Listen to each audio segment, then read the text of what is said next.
Hello, and welcome to another episode of the Heart Centered Therapist podcast. I'm Cindy Gozansky, your host, and I'm so excited that you joined me today. Today, I have a conversation with a wonderful guest, and I can't wait for you to meet her. Denise Schonwald is a dedicated registered nurse for over 30 years. She has seamlessly transitioned into a nationally licensed mental health counselor and published author based in Sarasota, Florida. With a deep understanding of the emotional challenges faced by patients and their families, Denise's holistic approach integrates mental and physical well being. As a spiritual teacher and certified family mediator, she brings a unique perspective to her private practice, offering support to clients nationwide through virtual sessions. Denise is committed to nurturing both body and mind, providing flexible and accessible care for individuals, couples, families, and even young thinkers starting as early as age 4. Denise Schonwald has a beautiful website. I've spent lots of time on there in preparation for today. It's Denise Schonwald, SCHONWALD.com, if you want to check it out while you're listening. And welcome, Denise. Well, thank you. Thank you for having me. Yes, it's a pleasure. And I feel a kindred connection because as I've been learning about you and how important being accessible to the people you serve is, that's so much on my heart. I know that sometimes you work evenings, you see people online, maybe even strange hours, early mornings, and I love that because I think it's a rare person that's willing to be able to, stretch your life so that that can work. And it's not always easy, but the payoff is pretty big. So thank you for Yes. doing that. No, you're welcome. Yeah. Yeah. Tell me a little bit about your background. I love knowing that you were a nurse in the ICU, like super hard job for many, many years before you then became a therapist.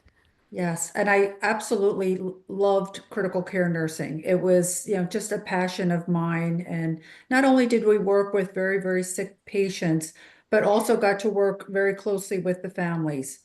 Mm. And when people are going through crisis, it brings up a lot of sometimes some difficult family dynamics. Certainly, a lot of emotions come up, and I really enjoyed working with the family unit and so forth. But critical care nursing is for the young. It's 12-hour shifts, Oh, it's wow. call, it's really a grind. And as I got older, realizing that physically I probably needed to do something else, I still enjoyed the critical thinking of critical care, but wanted to do something else. And for me, mental health counseling was just a really nice, easy transition. Mhm. I love that. And it still shows you have a super hard work ethic. You still want to keep working as, you keep living, but maybe not the grind type of job. And that doesn't mean that being a counselor is easy. No way. It's not a cakewalk. But maybe the hours you can choose that or different things like that. So really interesting. How has your background, having the scientific knowledge, the medical, physiological knowledge impacted what you bring to therapy? When I first started, what I loved about the body with physical medicine is that the body is so sophisticated that when something was happening, it was fairly easy to figure out why it was happening. If you've done it long enough and you've sort of studied the body, it Mhm. becomes very straightforward. Although for people that are not in medicine, it's a little bit more confusing. And I love that. I love sort of understanding the body and listening to the body and so forth. And then when I bridged into mental health, I thought it was a little bit fuzzy. I thought, gosh, Mhm. it's so hard to know why people have anxiety and why some people recover from trauma more easily than others and so forth. And I thought it was because my husband described mental health as more of a soft science.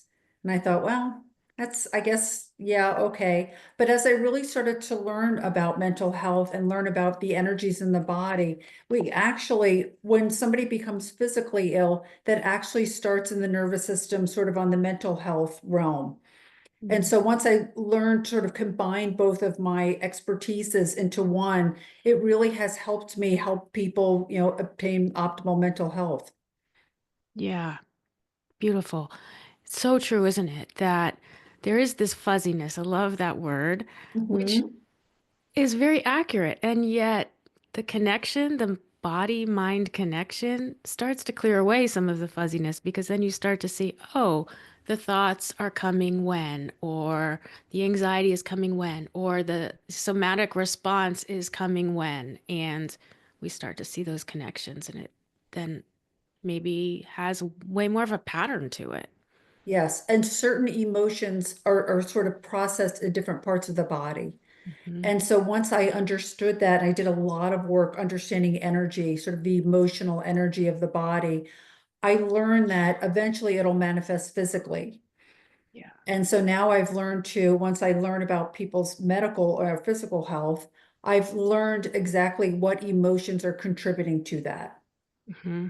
Yeah. So great. Mhm. Years ago, I don't always share this, but years ago, one of my best, dearest, and, really most helpful therapists was a nurse, clinical nurse. And then she moved into the world of therapy, Mhm. clinical therapy. And, I think it was that combination that was so um, powerful. Yes, because I think before we think of the physical body, medicine in the hospital and so forth, then we go to another sort of entity and we think about mental health. Then we go somewhere else and we think about spiritual health. And at this point in my career, I've learned how they all sort of influence each other. Yeah. Yeah. Exactly. I often say I could never do this work or I couldn't do it as effectively if I didn't have my own spiritual practice and my own spiritual grounding. Otherwise, I would be completely lost. Yes, and yet before, like I didn't really understand how religion played a part in physical health and mental health and why it was important until I really started to understand the effects that they all really work together. Mm, yes, yes.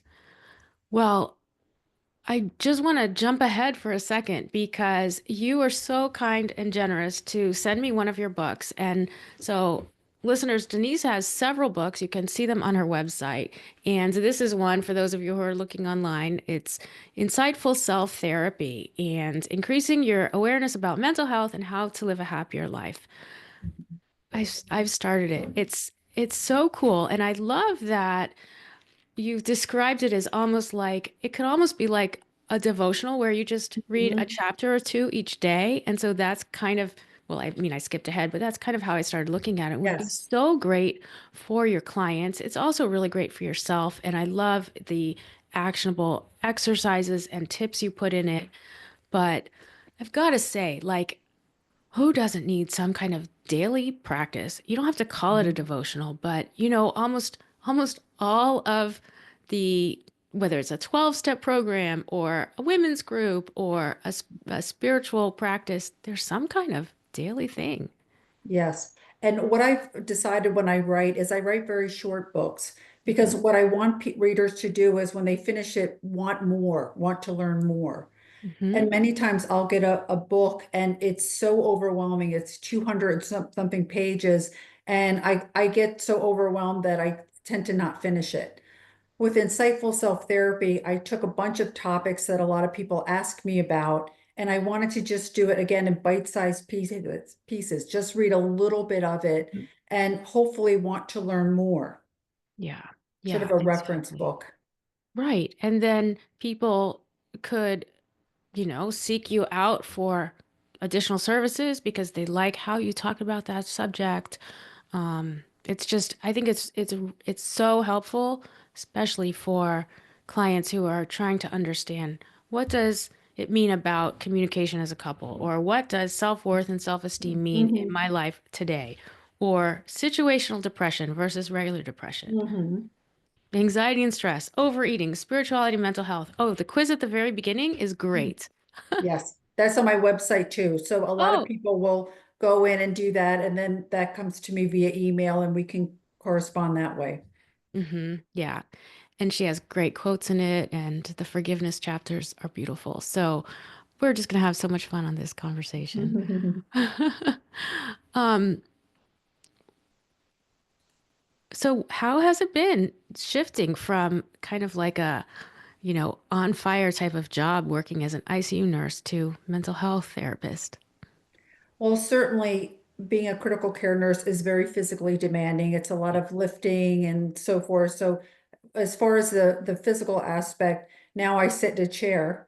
But I will tell you, when I was a critical care nurse, I remember one night looking at sort of the census and realizing that most of the patients that were patients there in the critical care had put themselves there Mm. by either neglecting their health, their physical health, and so forth. And I sort of made a vow to myself to really sort of balance my stressful life in critical care with taking care of my physical health. Then when I Wow. bridged over to mental health, I did almost had the same thing. I said, so many people wait until they're having panic attacks and so forth to come in.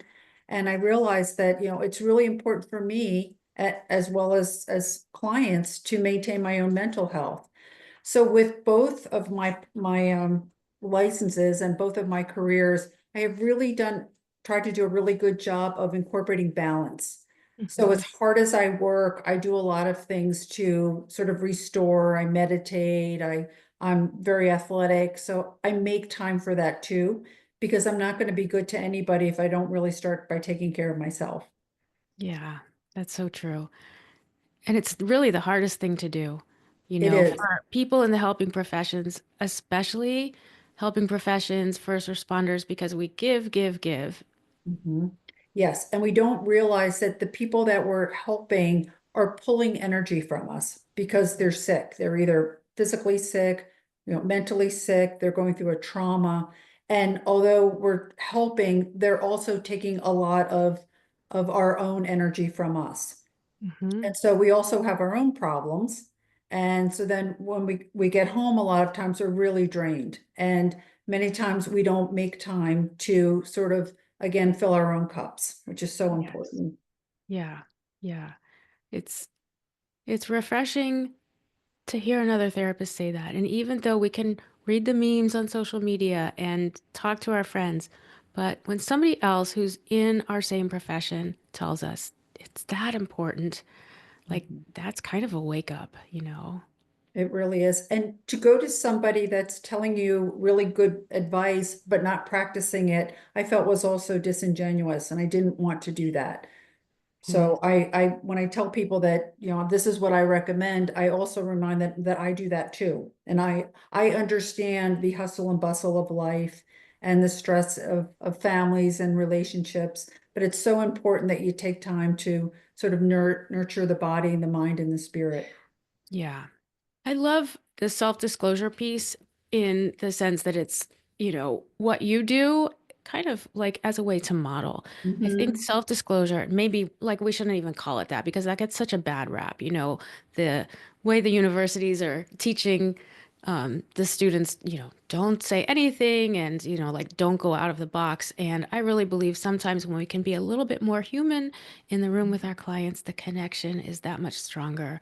I'm not talking about being weird or, super revealing, but like, hey, if I get up and I meditate or I exercise and that helps me, or I'm drinking water, like Mhm. I'm trying to encourage my client, like this is something I can do. You can do it too. Yes, and likely whatever they're struggling with, we have struggled with. And so Mhm. sometimes if we don't sort of connect on that level where I understand I also have struggled with this, it's important. Yeah. Yeah, it really is. I'm sure everybody here can think of, a provider they went to that, you know, didn't seem like they were the healthiest, even though they were advocating for, Mhm. drink less or do this or do that. Um, Mhm. And when they don't share, you don't really feel their heart. hmm, You don't really feel that connection. And there's something about sometimes being vulnerable and authentic with somebody that really is very cathartic and helpful. 100%. That's why I started the podcast and named it the Heart Centered Therapist Podcast because I think we have to be able to share our hearts a little bit. It's Mhm. hard, it's vulnerable, and that's where the healing happens. You Yes. did that as a critical care nurse and then also now as a therapist and Mhm. as an author, touching so many lives. Yes. Yeah. Hmm. It was important. I started my first book, Healing Your Body by Mastering Your Mind. I took my nursing license and my mental health license and I combined them, talking about how our mental health affects our physical health. Insightful Self-Therapy was the one that I went for you, and that's when I just wanted to do a daily read. Hmm. I just wrote my last adult book was Elephants Don't Marry Giraffes, and it's about relationships because Oh, let's talk now, about it. yeah, well, now I've seen a lot of couples. Hmm. Most people that will Google a therapist, they're usually looking for couples counseling. Yeah. It's, so I do a lot of that now, and I felt like it was really important to talk about relationships and why certain people attract other people. Hmm. Share a little bit about that. Elephants don't marry giraffes. Mhm. And I got the name because when I was becoming a certified family mediator, we had to take all of these classes. And so they were talking about one of the jobs of a mediator is for people who would like to get divorced and they go to a mediator and they sort of go back and forth. And although I did not want to do that with my license, with that certification, it was part of the training. And so when we were learning how to do that, the teacher said, there are three scenarios. One, you'll see a husband or wife or partners come in, and it's pretty straightforward. I'll take the chair, you take the couch, and she said it goes pretty quickly. She said the second scenario is where the other person will practically take off an arm to give the other person because they just want out. So they'll Mm. say, listen, you take everything. I don't want anything. I just want out. And she said, and the third scenario is they'll argue for 2.5 hours over who gets the vase. And I said, why does that happen? And she said, what do you want me to tell you, Denise? Elephants don't marry giraffes. Wow. And I thought, well, that was, and I know she was saying it just to sort of quickly get through my question, but I thought, that's so true. And she said, they both are getting something out of it and they both want, they like the fight, or that the fight Yeah. is what sort of brings them together. And so when I wrote my book on relationships, I thought, what can I name it? I want something a little bit catchy. And I went back to that class and I thought, elephants don't marry giraffes.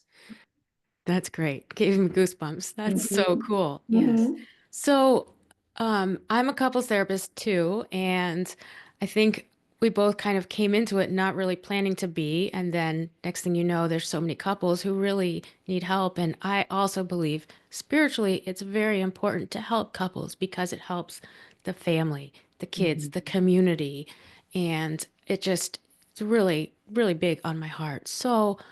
With your book, Elephants Don't Marry Giraffes, Mhm. what are some themes that you've seen in your work with couples?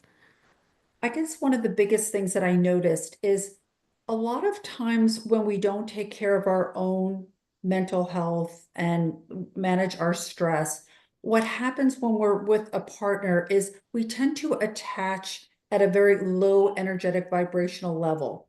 And what I mean by that are energies like our emotions, anger, guilt, and so forth, anxiety, and so forth. And so I'm looking, when I'm working with couples, I'm understanding usually they say they don't communicate well.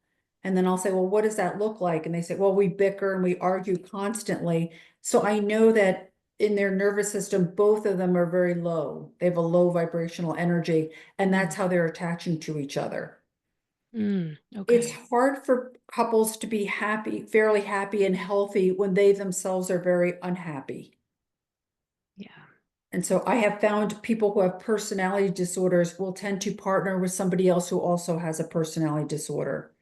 Hmm. Those relationships I describe as dysfunctionally functional. Mm, yeah. So they stay together and it's very toxic, but neither of them are healthy. And unfortunately, usually there's not a whole lot that I can offer because the dynamics, the way that they've come together is just really hasn't been good from the beginning. Yeah. And there's so much familiarity and stuckness in that kind of situation. Exactly right. Yeah, yeah. And so this is really interesting to me to look at instead of really well, you're looking at the attachment, but also from this energetic place, like Correct. low energy, low being like in this irritable, angry state. What would Yes. a high energy kind of like securely attached couple then, how would they be resonating energetically? And we're looking at energies like willingness, understanding, gratitude, Mm. and people who sort of will strive to sort of idle in these high energetic vibrational spaces usually will attach to someone else of that same sort of energy space. And Hmm. so what happens, it's not to say that they won't have their challenges, but they're usually able to either work them out or they're both very willing to come to a therapist and they tend to do very well. Hmm. That's so cool. Right. So openness, there's a curiosity, there's a willingness, kind of a game. Oh, like maybe even playfulness too. Yes. And a willingness to understand the other person. Mm-hmm. And that means we have to get above the ego, which is hard sometimes for all of us. Yeah. Yeah. I love that quote that, you can either be right or you can be in a relationship. Mhm. There's the ego right there. Yes, yes, absolutely. Yeah. And many times with personality disorders, it's all because the ego is very fragile. Yeah. Yeah. And these are protective moves that they've learned over their lifetime, probably very young, before they even met their partner. So, Yes, yeah. yes. And as you said before, a lot of it's very familiar. Mm-hmm. So Mm-hmm. they'll get into the same dynamic that even though they were unhappy as children of, because of their parents had that dynamic, they tend to find somebody that will repeat that same cycle. Yeah. Right. And we're just kind of, riffing on this, and I really appreciate you sharing about, your framework of couples, Denise. So when you get a couple that kind of they're both in their low energy spaces or realms, Mhm. what do you find is helpful in terms of like, your therapeutic approach or interventions or like specific things you do? Because I think we can all think about I mean, there are a lot of individuals who are also in this low energy, but the couples work is, even more challenging. One of the best, I guess, techniques that I use is I have a chart. It's called Mastering Your Emotions. It's by David Hawkins. Hmm. And what it does is it shows the different emotions that we experience, and next to it is their vibrational hertz. For example, misery and shame is a very low vibrational hertz. It's about 20. And so Mhm. what I show them this chart and I say, this is probably the worst that we could feel. Everybody can relate to being miserable at some point in their life. And I said, if you can remember that, remember how you had no energy. Mhm. Everything was such an effort because maybe, you're going through a divorce or going through some sort of a trauma. And then I'll talk about how the body will try to sort of raise its vibrational frequency because eventually you have to engage in life. But Right. as we start to go up energetically, we go into emotions like guilt, and then we get up a little bit higher to depression and grief and anxiety. And as we keep climbing, we're going into things like jealousy, anger, ego. So now we're climbing energetically, but we're getting into some very intense emotions like Mhm. jealousy and anger and ego are very intense, yet they're still fairly low on our energetic scale. Okay. Unfortunately, when we're in these energies, we're likely to do or say something that we probably aren't in the best headspace to do. Exactly. Often we do that and then we feel very guilty. Yeah. And then we're dropped right back We down drop into back that low down. energy. And I just want to clarify, you said that this is an actual like energetic measurement, a hertz. Is that right? Like Correct. HER, what is it? TZ or Yeah, something? Yeah. Z. Mhm. Yeah, okay. And this is how they measure it's a vibration. Okay. So emotions are measured vibrationally. If Mm-hmm. you ever go on YouTube and look for a meditation, they'll say, do you want this meditation at 800 hertz? And you think, Oh, well, I don't really know what that is, but sounds good. yeah. An 800 hertz is a really high vibrational frequency. And what it's trying to do is get us to increase our vibrational frequency in our nervous system. Amazing. Okay. So when we're in a low vibrational energetic space, and many people idle around anxiety or Mm-hmm. guilt, or we get Mm-hmm. very attached to those energies sometimes, the mind will become very active Yeah. because the mind doesn't really like those to be uncomfortable. The body's being cued by the mind, so the body's also very stressed. Eventually, the body will start to get sick. Mm-hmm. Yeah. In the meantime, the mind comes up with all kinds of great ideas of how the body cannot suffer, which is where our addictions come in, Right. smoking and drinking. And I'm finding our number one sort of attachment now are our devices that we go to. Mm-hmm. Yeah. We see that with couples, with individuals, with kids and families. Yes. And then can you imagine if both partners are going to their devices, they're not really connecting to each other? Yeah. Yeah. And I'm sure you're seeing a lot of emotional affairs and so forth, which is sort of coming because everybody's disconnected and connected to, their virtual whatever. Right. And you can see how this can easily creep in. Absolutely.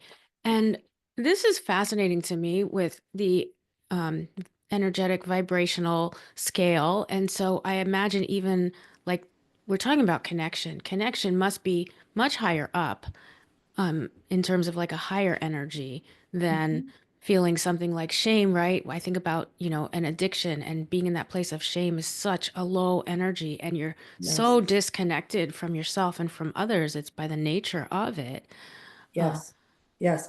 And what will happen is our mental energy is very strong. And so once we start connecting relief with smoking or spending, it's become so hard to break that because the mind is really convinced that this is sort of the answer. And yet it causes problems in our relationships, it causes problems in our work, it probably, and so forth. So one thing I realized when I did 1 year of only doing addictions is be careful, Denise, of what you go to for relief of mm. from stress, because you'll either go to something healthy like exercise and so forth. You could over exercise. True, exactly. I mean, there's certainly a balance with everything. Yeah. Or you go to think, food is another one that we go to for relief. Yeah. And Right. we all have a tendency, sort of, I call them loveys. We all have a lovey that's probably not so good for us that we have to be mindful of when our nervous system is not in balance. That's Mm. when that pull is going to come. That's such a gentle way to say it. Take some of the judgment off, you know? Yes, Yeah, we all yes, have a lovey. Ah, it's yes. great. And what I tell people is when we're physically sick and we have pain or some sort of symptom, we understand that the body's not well. Mhm. But when we have the need to, or the pull to smoke a little bit more or drink a little bit more, the body, that's the symptom that mentally and the nervous system is not in a good place. And it just is trying to cue us to do something to balance it. Yeah, right. So you have your couple, you share with them this energetic scale Mhm, and they can see the emotions and the hurts that match shame and mhm, jealousy and all of that. mhm. And then what? Well, then I like to get them above the sort of above into some high vibrational energy so I don't leave a gloom and doom picture in front of Right. them. Always giving them hope. Yes. Yes. And so right in the middle, right around 200 hertz is neutral. Oh, So, and that's a really good place that we can sort of get to a point where, there's some neutrality. And then as we start to climb up, we get to things like willingness, understanding, forgiveness, gratitude. And this is hopefully where we're going to have some sessions where we're mhm. understanding each other. Maybe we can move past, we can forgive, and we can move forward, which is very hard for couples sometimes, particularly when the other one has done something that they're not so willing to forgive. Absolutely. Infidelity and it would Mhm. be a big one. Yes. Yes. And so. are some of the holistic practices that you do, like the mind body practices and meditation and breathing, are those some of the things that would then help get to a neutral Yeah, neutral energy? or above. Certainly, if we have a relationship with God or Hmm. the divine and so forth, these are things that we do to get into these high vibrational frequencies. Music and tone are also ways that we can sort of raise our vibrational frequency. Hmm. Nature, being out for walks and so forth, will bring up this our vibrational frequency to because we sort of get one with nature. Yeah, yeah, So that's most people do not spend enough time trying to get their vibrational energy to get a little bit more, the higher than it is because of stress and everything else. sure. So it's a focus on the individuals in that couple or in that family system doing some of their own work Mhm. to increase their vibrational frequency. Yes. Hobbies are also very important, which a lot of Mm, people have hobbies, but they don't do them regularly. yeah. Well, so far you're outing me on a lot of these things. My Mhm. hobbies, my anxiety today. Mhm. Yeah. Yes. It's So just normal. yeah, so just notice it. If you've had either anxiety or irritability for many days, look back and see what either you're doing or not doing. Hmm. And again, this is just an awareness.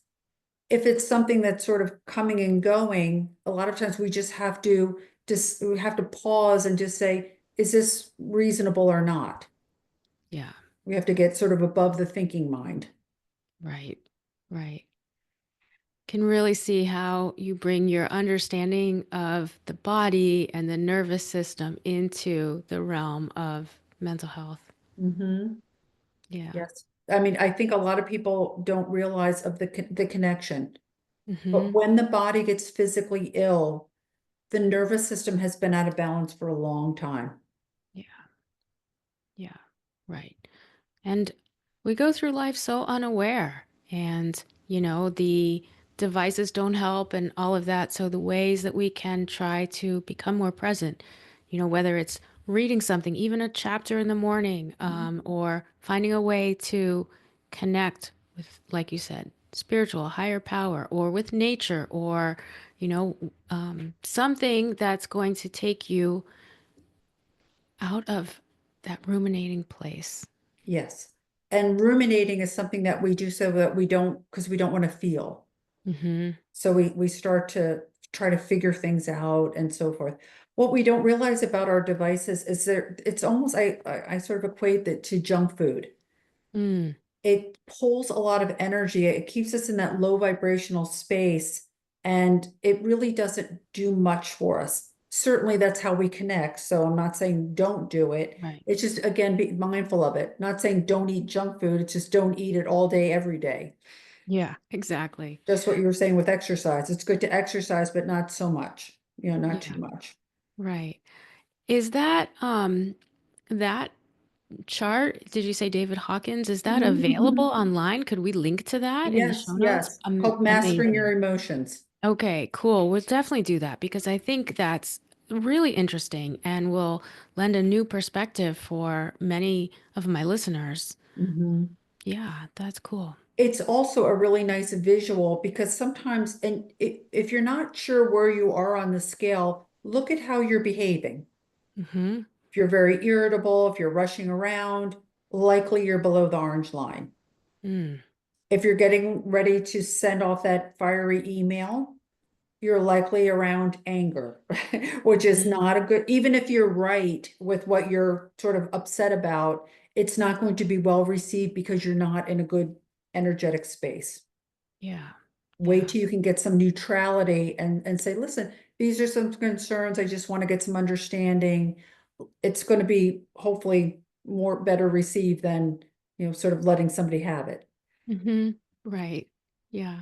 Good advice. Mhm. Um, so to shift gears a little bit, Denise, another reason I'm really excited to have you here is your experience working first as a first responder in critical care nursing and then with first responders Mhm. in the realm of mental health. And I know myself when I've had first responders, whether it's, police officers or emergency department doctors or, you know, number of different types of individuals.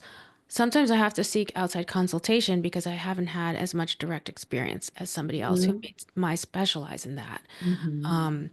And there's a huge need. We also know there's a huge stigma of many first responders not wanting to seek mental health treatment for some very good reasons, whether it's their job or stigma within their culture. Where do we start? Tell us a little bit about just what first responders go through in terms of this like constant hypervigilance, what you've seen, and really how you've been helping them. Well, we were talking a little bit before we went on live, is they're very difficult sort of cultural group to work with. And One they should is be, because that makes them good at their job. it does. It does. And because of that, a lot of times they can disconnect and they can go into, very traumatic experiences and they obviously they do really good work and so forth. The number one cause of death in first responders is suicide. Yeah. Because even when they're helping and maybe they do feel like they're disconnecting, again, this is a very pulling energy. Hmm. They work very long shifts. They're under extreme stress and trauma. And you are right, they're very hyper vigilant because they're always on. They're Right. always looking and they're very alert and so forth. What I would say to first responders is they have to be careful of what they go to for ease. Mm, Many times with first responders, it's alcohol and often anger. They have a lot of problems with their temperament. yeah. These are symptoms that they're not doing enough balance with the job. And also they have stress at home, as we all do. Hmm. Hmm. So I go down to the Sarasota Police Department and speak to all the new recruits, Oh, and wow. they have they have wonderful insurance. Hmm. They rarely call. Yes. Yeah. So I take my opportunities. I've created a mental health poster. I give out posters every time I see law enforcement or Hmm. firefighters, for them to put in their break rooms to call Yeah. if they need help and Awesome. They're rarely get a beautiful. call. Yeah, I you can see them on Denise's website, and they're actually really, really cool. I love them. I think they're great. So you've done a lot of in-service work with first responders because often they're not seeking treatment. Correct. I know some of the people I've worked with, their partners have brought them into therapy. Do you find that? Mhm. Yes, Yeah. yes. In fact, that's probably the only way that they'll come. And even them, then they're very reluctant. Mm-hmm. Mm-hmm. Yeah. So, it's tough because I think it's a learned thing that this is part of the job and this is what you have to learn to tolerate. But I also was as being a critical care nurse and dealing with a lot of, even though death and very sick and dying is sort of part of what I did, it also took a toll on me because we're human beings. Yeah. And I try Absolutely. to remind them of that. Mm-hmm. Mm-hmm. So you try to really center their humanity and make it feel Mhm. safe that they might be able to explore what it would be like. Yes. Mm-hmm. And they're usually, they listen during my in-services. They may ask a question or two, Mm-hmm. likely not. Usually if Mm-hmm. one will ask questions, maybe four more will. So one person will start. So Yeah. I try to ask them questions like, why did you get into the field? What made you want to become a police officer and so forth? That will soften it a little bit because, they're used to having sort of a hard shell, if you will. Right. Yeah, exactly. And it makes sense. And again, it's what makes them so effective at their work.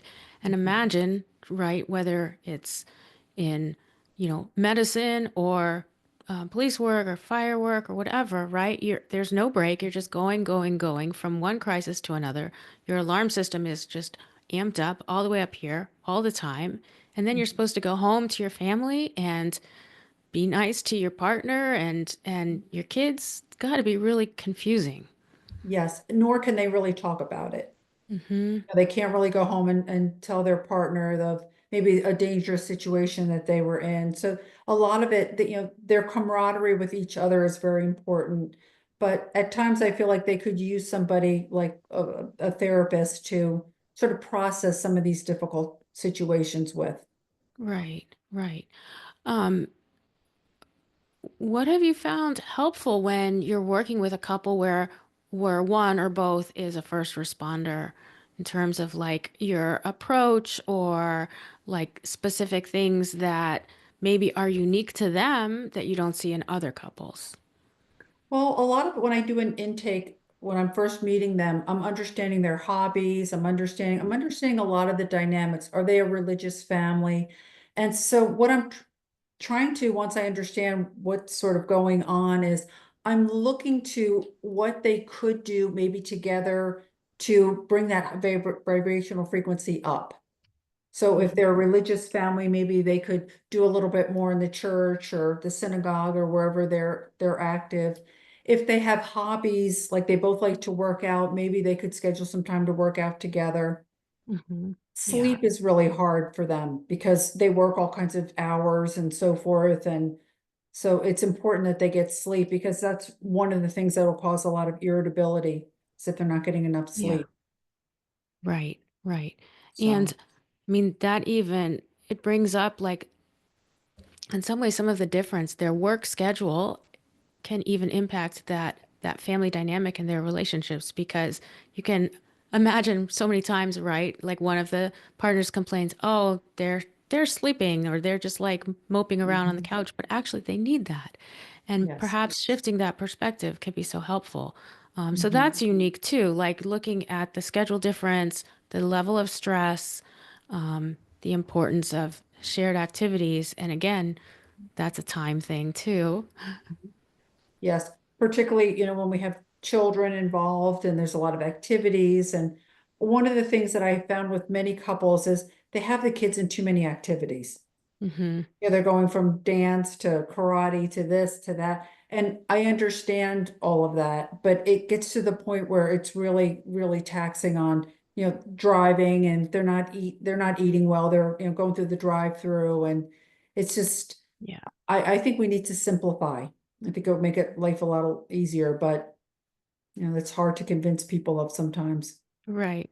That's important. The simplification can Hmm. add to that connection, can add Hmm. to that like missing piece so much for the couple. I always often talk about it as like, how do you show that you cherish your partner? And with that kind of schedule, it can be really hard, or we forget, we take it for granted. And yet, in the early new energy phase, the dating phase, we're showing them all the time. Hmm. Yes, Yeah. absolutely. I, Hmm. I was fortunate in my career. My husband is a physician, so we not only understood each other's schedules, but medicine has its own language. Right. And so that was really helpful. And knowing what he was going through at the hospital helped me understand like what he needed when he got home, which Hmm. is pretty much everything taken care of so that it wasn't even more stressful. Yes, and you understood that and Mhm. found a way that you could be supportive that way without being resentful. And I think that's the difference is having that higher energy vibration, right? Where there's this openness to understand. That's Yeah. not like a burden on you. That's something that you could be willing to provide because of the benefit it gives you. Then your husband is present for you. Yes. And a lot of it's reframing.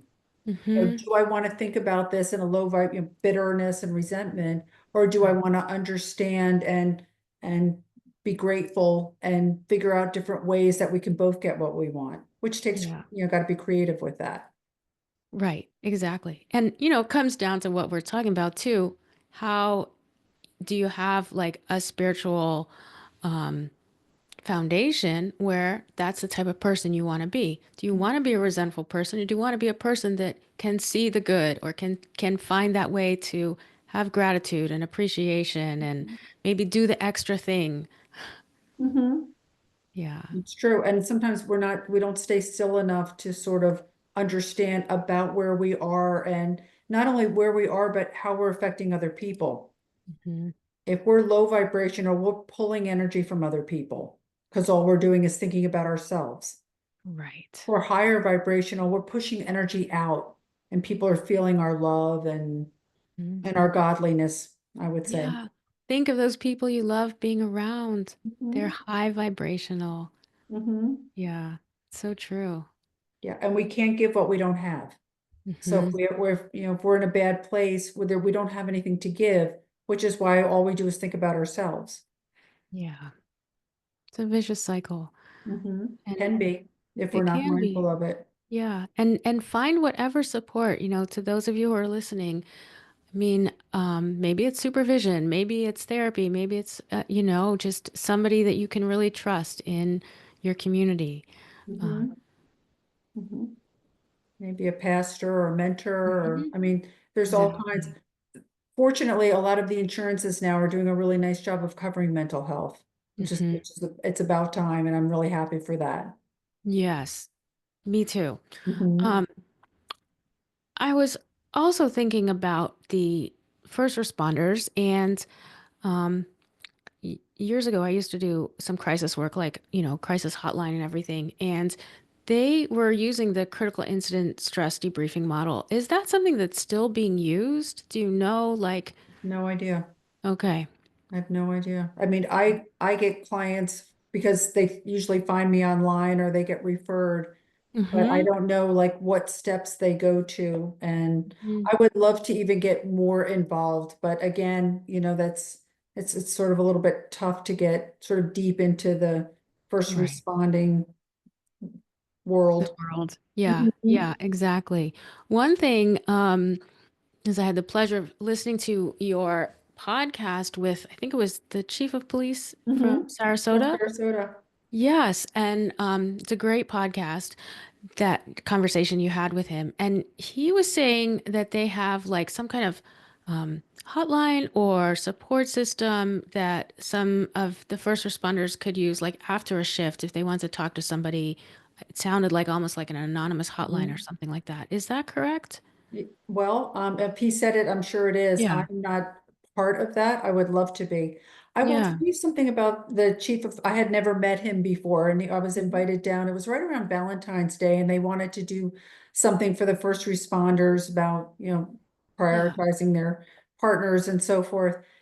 He has quite a presence. So he Mm. walks in and you can definitely tell that he's the chief of police, but I don't know if it was apparent during the podcast. He's got quite a soft side.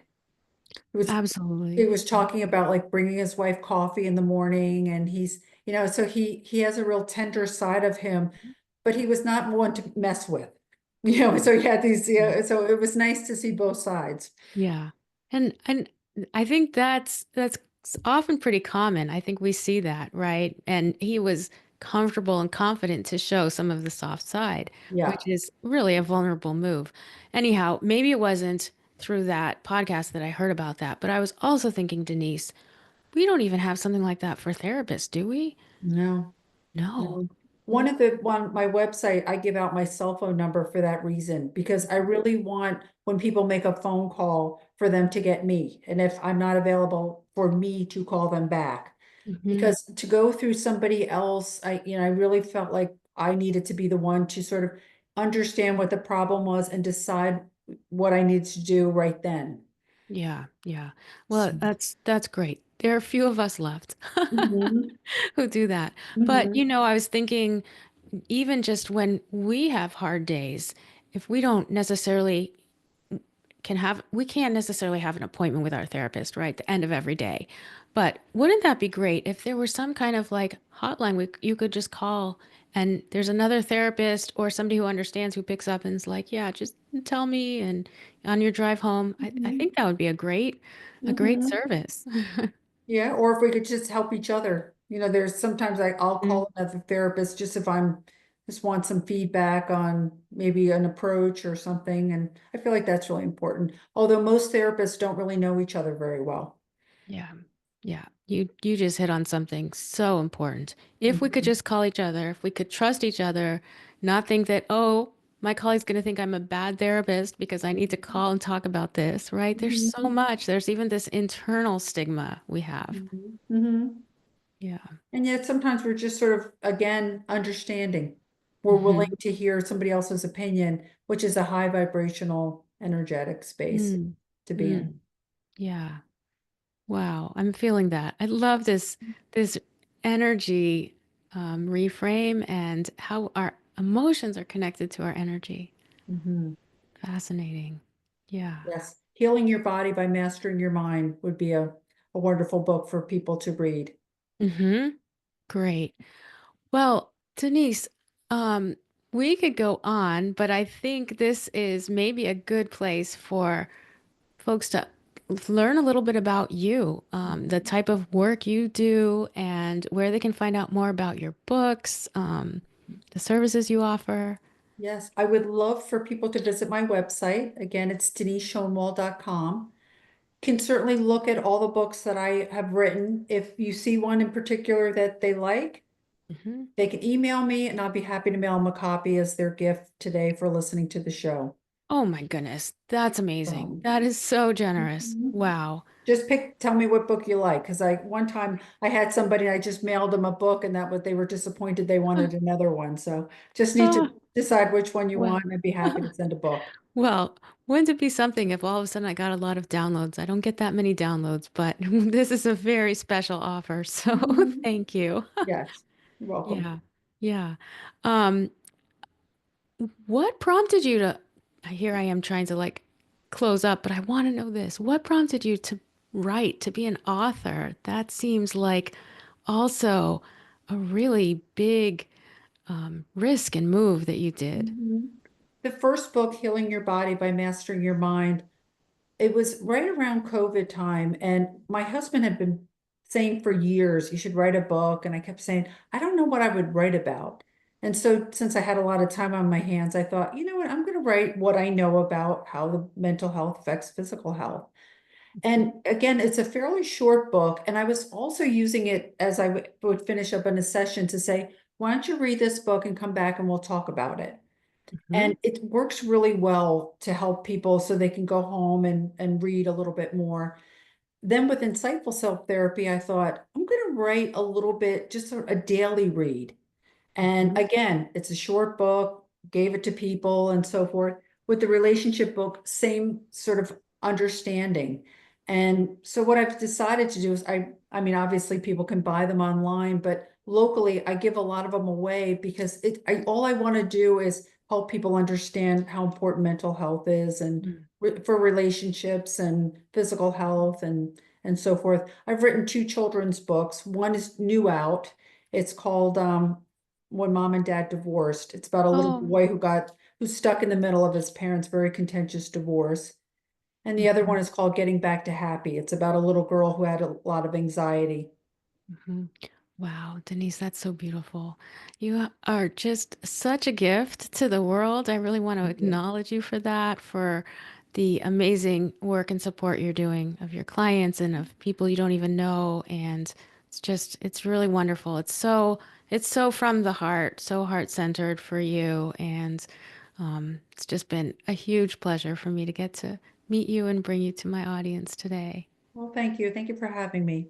Absolutely. Thank you so much. So, everyone, please check out Denise's website. We'll link to everything in the show notes. And until next week, stay heart centered.